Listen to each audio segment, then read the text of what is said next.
ومن يعمل من الصالحات من ذكر أو أنثى وهو مؤمن فأولئك يدخلون الجنة ولا يظلمون نقيرا۔ الحمد للہ رب العالمین، الصلاۃ والسلام علی رسولہ الکریم، اما بعد فاعوذ باللہ من الشیطان الرجیم، بسم اللہ الرحمن الرحیم، رب اشرح لی صدری ویسر لی امری واحلل عقدۃ من لسانی یفقہوا قولی، رب زدنی علما، اللہم فقہنا فی الدین، آمین یا رب العالمین۔ السلام علیکم ورحمۃ اللہ وبرکاتہ۔ آپ دیکھ رہے ہیں پروگرام آج کا روزہ آج کی بات، اور میں ہوں آپ کی میزبان سونیا امجد۔ بہترین مسلمان وہ ہے جو دوسروں کا ہمدرد ہو اور خیر خواہ ہو۔ اس لیے رمضان المبارک کے اس ببرکت مہینے میں انشاءاللہ ہم نے یہ بھی پریکٹس کرنی ہے کہ ہمدردی اور خیر خواہی ہمارے دن کا یا ہمارے اسکیجول کا ایک پارٹ بن جائے، کہ ہم نے دوسروں کے دکھوں میں کیسے شریک ہونا ہے اور دوسروں کے ویل وشر ہم نے کیسے بننا ہے۔ ہم یہ بھی اس میں پریکٹس کریں، کیونکہ ہم جو لسٹ پہلے روزے سے لے کر آج تک ابھی جو لے کے آئے ہیں، یہ ڈوز کی لسٹ ہے، یعنی جو کام ہم نے کرنے ہیں یہ ان کی لسٹ ہے۔ تو ان میں ایک کام یہ ہے کہ ہمدردی اور خیر خواہی یعنی ہماری زندگی کا حصہ ہونا چاہیے۔ آج ہم ہمدردی اور خیر خواہی پہ بات کریں گے۔ ہمدرد انسان وہ ہوتا ہے جو دوسروں کے دکھوں میں برابر شریک ہو۔ جب کسی کو کوئی ایسی تکلیف ہو جس میں وہ مبتلا ہو تو بہترین انسان وہ ہوتا ہے کہ وہ اس کی تکلیف کو دور کرنے کی کوشش کرے، اور بہترین مسلمان وہ ہوتا ہے کہ جب کسی انسانی جسم کے کسی ایک عضو میں بھی تکلیف ہو رہی ہو تو وہ تکلیف اپنے جسم میں بھی ویسے ہی محسوس کرے جیسے اس کو تکلیف ہو رہی ہے، اور اس کا حل نکالنے کی کوشش کرے۔ ایسی مثالیں ہم نبی اکرم صلی اللہ علیہ وآلہ وسلم کی زندگی میں بھی دیکھتے ہیں، صحابہ اکرام کے اسوہ میں بھی دیکھتے ہیں، اور ہم یہ دیکھتے ہیں کہ جو لوگ اس روٹین کو فالو کرتے ہیں وہ کتنے سکسیسفل ہوتے ہیں، کہ دوسروں کی ہمدردی جب کرتے ہیں تو جب ان پہ مشکل وقت آتا ہے تو لوگ ان کے ساتھ کھڑے ہوئے ہوتے ہیں۔ دوسروں کی خیر خواہی کرتے ہیں تو لوگ بھی ان کی خیر خواہی کرتے ہیں۔ ویسے یہ یعنی یہ اللہ کی طرف سے یہ چیز ہوتی ہے، ہمیں یہ نہیں سوچ کے کسی کی ہمدردی یا خیر خواہی کرنی چاہیے کہ نیکسٹ ٹائم وہ میری بھی کرے۔ ہمارے ہاں یہ ٹرینڈ بہت زیادہ ہے کہ ہم کسی کی ہیلپ اس لیے کرتے ہیں کہ جب ہمیں ہیلپ کی ضرورت ہو تو وہ بھی ہماری ہیلپ کرے۔ ہم نے ایسا نہیں کرنا، ہم نے اللہ کی رضا کے لیے کرنی ہے۔ پھر اللہ اسے خود ہی توفیق دے دے گا کہ جب اس کے بعد جب آپ کو ہیلپ کی ضرورت ہوگی تو اللہ تعالیٰ آپ کو اس کی ہیلپ کے لیے پرووائڈ کر دے گا، اور جب اس کو ضرورت ہوگی تو اللہ اس کو پرووائڈ کر دے گا۔ تو یہ اس طرح سے ہوتا ہے، لیکن ہمیں اپنی نیت نہیں ایسی رکھنی چاہیے کہ اگر ہم کسی کی خیر خواہی کر رہے ہوں، کسی کے ساتھ ہمدردی کا سلوک کر رہے ہوں تو وہ نیکسٹ ٹائم ہمارے ساتھ بھی ہمدردی کا ویسا ہی سلوک کرے جیسا ہم نے اس کے ساتھ کیا تھا، کیونکہ نبی اکرم صلی اللہ علیہ وآلہ وسلم کبھی بھی ایسا نہیں کرتے تھے۔ نبی اکرم صلی اللہ علیہ وآلہ وسلم کی بے شمار مثالیں ہمیں ایسی ملتی ہیں کہ لوگوں نے ان کے ساتھ اچھا نہیں کیا لیکن آپ نے ان کے ساتھ اچھا کیا ہو۔ اس کی ایک مثال آپ سفر طائف کی لے لیں کہ نبی اکرم صلی اللہ علیہ وآلہ وسلم جب طائف میں تبلیغ کے لیے تشریف لے کر گئے تھے، لوگوں نے آپ پر ظلم و ستم کے پہاڑ ڈال دیے، آپ کو اتنا زیادہ تنگ کیا کہ آپ کا بدن مبارک لہو لہان ہو گیا، پتھراؤ کیا آپ کے اوپر، اور آپ کو بہت زیادہ اذیتیں دیں، لیکن اس کے باوجود آپ نے دعا دی، آپ نے ان کو بد دعا نہیں دی۔ ہم کیا کرتے ہیں، جب ہم کو کوئی تنگ کرے تو ہم سب سے پہلے اس کو بد دعا ہی دیتے ہیں، ہم یہ کہتے ہیں کہ جاؤ اللہ تمہیں بھی تنگ کرے جیسے تم نے مجھے تنگ کیا۔ ہم نے ایسے نہیں کرنا۔ روزے میں انشاءاللہ ہم نے یہ پریکٹس کرنی ہے، یہ ارادہ کرنا ہے، یہ جو ہم ڈوز کی لسٹ بنا رہے ہیں اس میں ہم نے یہ سارے ارادے کرنے ہیں، اور ان کو انشاءاللہ ہم نے رمضان المبارک کے بعد والی اپنی زندگی میں بھی نافذ کرنا ہے، کہ یہ ڈوز کی پراپر لسٹ ہم فالو کرنے والے ہوں جو ہم نے رمضان میں بنائی تھی۔ صحابہ اکرام رضوان اللہ تعالی علیہم اجمعین کی زندگی سے ہمیں کئی طرح کی مثالیں ملتی ہیں۔ ایک ہم نے نبی اکرم صلی اللہ علیہ وآلہ وسلم کی مثال دیکھ لی سفر طائف والی، اور اب ہم صحابہ کی مثال دیکھ لیتے ہیں۔ حضرت مصطح بن اثاثہ رضی اللہ تعالیٰ عنہ کون تھے؟ حضرت ابوبکر صدیق رضی اللہ تعالیٰ عنہ کے کزن تھے، اور وہ مالی طور پہ بہت کمزور تھے۔ اور حضرت ابو بکر صدیق رضی اللہ تعالیٰ عنہ ان کی مدد کیا کرتے تھے، فائنینشیل سپورٹ کیا کرتے تھے ان کو۔ جب حضرت عائشہ رضی اللہ تعالیٰ عنہ کا واقعہ افک ہوا، یعنی جب ان پہ الزام لگایا گیا، تو اس میں کہ مستہ بھی شامل ہیں، وہ حضرت ابو بکر صدیق رضی اللہ تعالیٰ عنہ نے یہ قسم کھا لی کہ اب تو میں ان کی مدد نہیں کروں گا۔ پھر قرآن پاک میں کیا ہوا، اس حوالے سے اللہ رب العزت نے ارشاد فرمایا کہ معاف کر دو اور درگزر کر دو۔ کیا تم یہ پسند نہیں کرتے کہ اللہ تمہیں معاف کر دے، اللہ تمہیں بخش دے، اور اللہ بڑا بخشنے والا اور مہربان ہے۔ تو حضرت ابو بکر صدیق رضی اللہ تعالیٰ عنہ نے جیسے قرآن کا حکم آیا فوراً اس بات پہ عمل کر لیا اور مستہ بن اساسہ کی دوبارہ ہیلپ کرنی شروع کر دی۔ اسی طرح سے حضرت جریر بن عبداللہ البجری ایک صحابی رسول ہیں، نبی اکرم صلی اللہ علیہ وآلہ وسلم کے پاس گئے بیعت لینے کے لیے، آپ نے ہاتھ پیچھے کر لیا، بیعت نہیں لی ان سے۔ تو وہ بڑے حیران ہوئے دیکھ کے کہ رسول اللہ صلی اللہ علیہ وسلم میں تو آپ سے بیعت کرنا چاہ رہا ہوں، تو آپ نے ہاتھ پیچھے کر لیا۔ تو نبی اکرم صلی اللہ علیہ وآلہ وسلم نے یہ فرمایا ان سے کہ بیعت تو میں تمہارے ساتھ کر لوں گا، لیکن میری ایک شرط ہے۔ تو جریر بن عبداللہ یہ فرماتے ہیں کہ میں نے نبی اکرم صلی اللہ علیہ وسلم سے یہ کہا کہ میں تو پہلے ہی ارادہ کر چکا ہوں کہ میں نماز قائم کروں گا، زکوٰۃ ادا کروں گا، حج کروں گا، جو میں کر سکا میں ضرور کروں گا اپنی توفیق اور اپنی استطاعت کے مطابق۔ تو رسول اللہ صلی اللہ علیہ وآلہ وسلم نے فرمایا کہ میں یہ چاہتا ہوں کہ تم مجھ سے اس بات پہ بیعت کرو کہ تم لوگوں کے ساتھ ہمدردی اور خیر خواہی کا سلوک کرو گے۔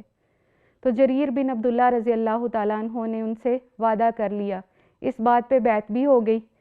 پھر اس کے بعد کیا ہوا کہ جریر بن عبداللہ یہ سوچتے رہتے تھے کہ اب میں نے ہمدردی اور خیر خواہی کے حوالے سے وعدہ بھی کر لیا ہے اللہ کے نبی صلی اللہ علیہ وسلم سے،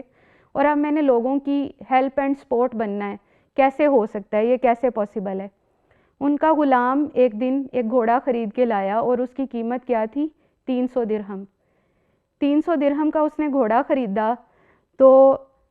وہ گھوڑا بڑا خوبصورت تھا، دیکھنے میں بڑا اچھا لگتا تھا۔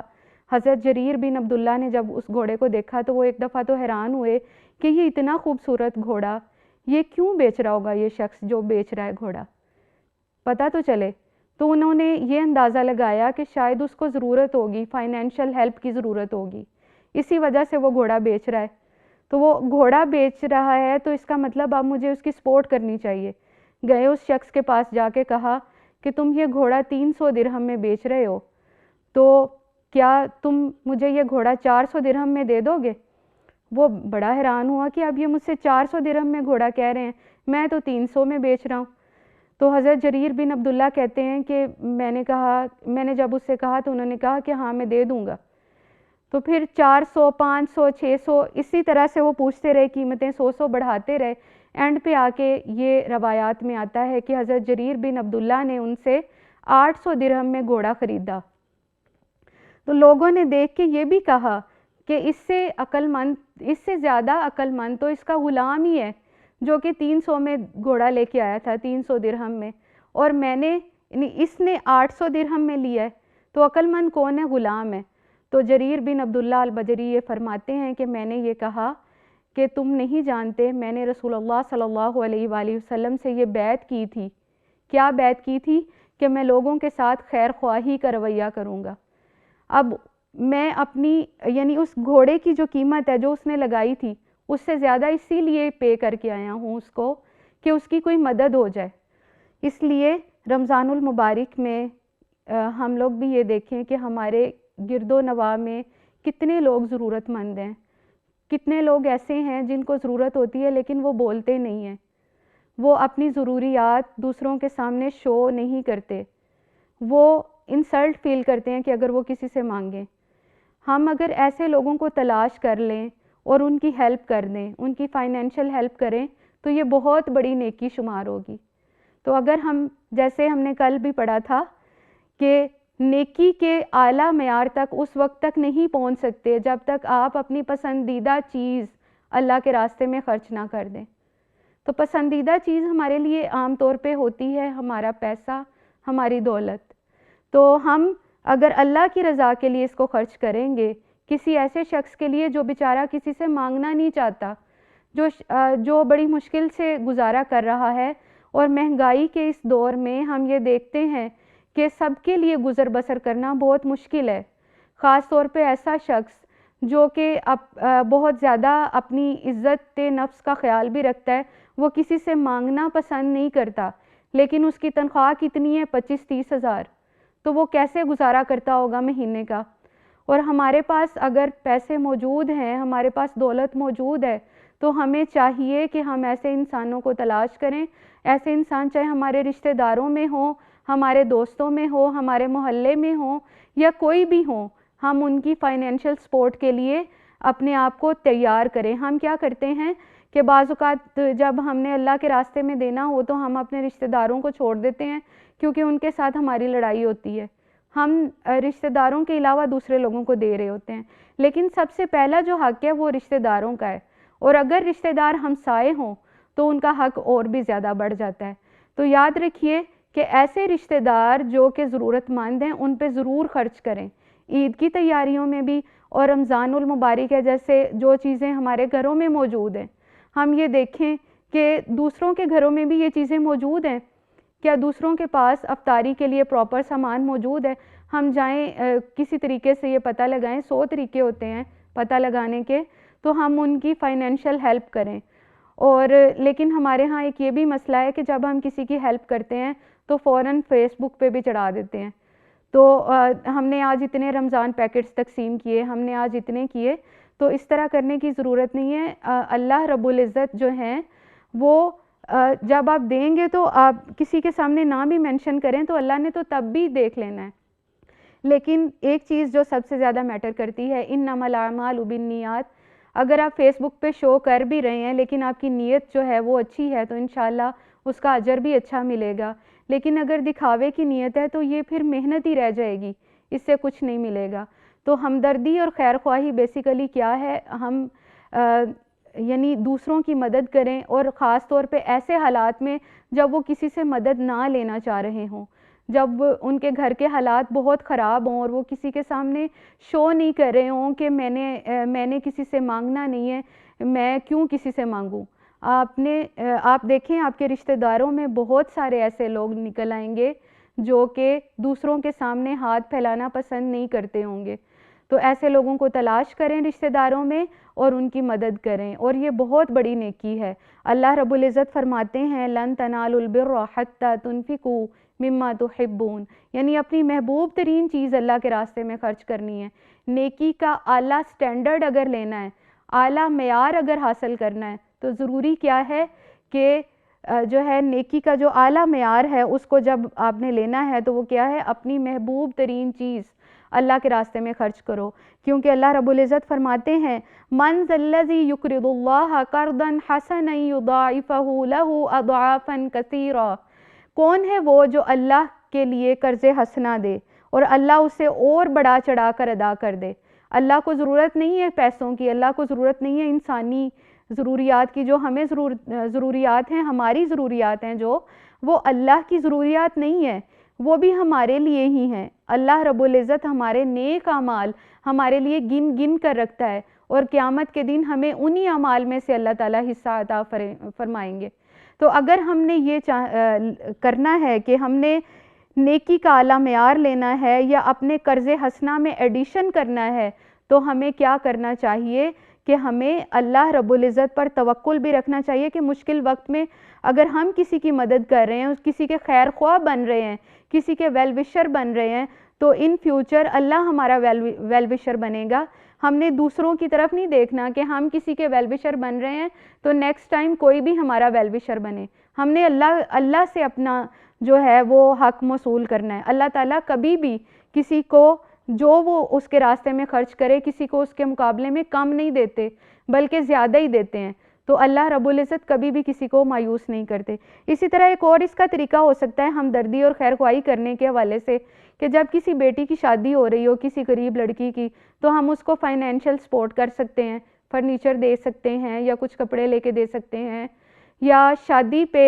یعنی روٹی وغیرہ یا جو بھی ان کے اخراجات ہیں ان سے ہم پوچھ سکتے ہیں، ہم ان میں سپورٹ کر سکتے ہیں۔ حسب توفیق، حسب استطاعت ہمیں اپنے رشتہ داروں کو بھی، اہل محلہ کو بھی، یا جہاں جہاں تک ہم خود پہنچ سکتے ہیں ہمیں ہیلپ آؤٹ کرنا چاہیے، اگر ہم فائنینشلی سٹرونگ ہیں تو۔ لیکن اگر نہیں بھی ہیں تو بھی دیکھیں اللہ رب العزت نے یہ نہیں کہا کہ اگر تمہارے پاس تھوڑے پیسے ہیں تو تم اس میں خرچ نہ کرو، تھوڑے پیسوں میں سے خرچ کریں گے تو اور ہی زیادہ اس کا اجر ملے گا، کیونکہ انسان تو کبھی بھی راضی نہیں ہوتا نا، جو اگر اس کے پاس زیادہ پیسے ہوں تو پھر وہ چاہتا ہے کہ میرے پاس اور پیسے ہوں۔ جیسے ایک حدیث مبارکہ میں ہے، نبی اکرم صلی اللہ علیہ وآلہ وسلم نے فرمایا کہ ابن آدم کا پیٹ قبر کی مٹی ہی بھر سکتی ہے، جب اس کے پاس سونے کی وادی ہو تو وہ یہ خیال کرے گا کہ مجھے ایک اور سونے کی وادی مل جائے۔ یعنی ہم کبھی بھی ایگری نہیں ہوتے کہ ہمارے پاس جتنی بھی رقم آ جائے، جتنا بھی مال آ جائے، تو اگر تھوڑا مال ہے اس میں سے بھی اللہ کے راستے میں خرچ کریں۔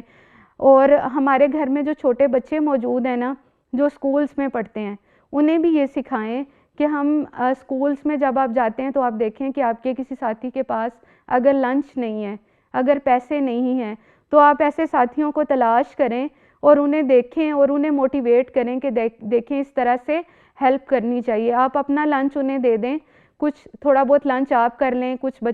دوسرے بچوں کو کھلا دیں، اور اگر آپ کے پاس پیسے ہیں تو آپ کچھ پیسے خود خرچ کر لیں، کچھ دوسروں کو خرچ کروا دیں۔ ہم نے چونکہ اخلاق حسنہ کو اڈاپٹ کرنا ہے، تو اخلاق حسنہ میں ہمدردی اور خیر خواہی جو ہے اس کی بہت اہمیت ہے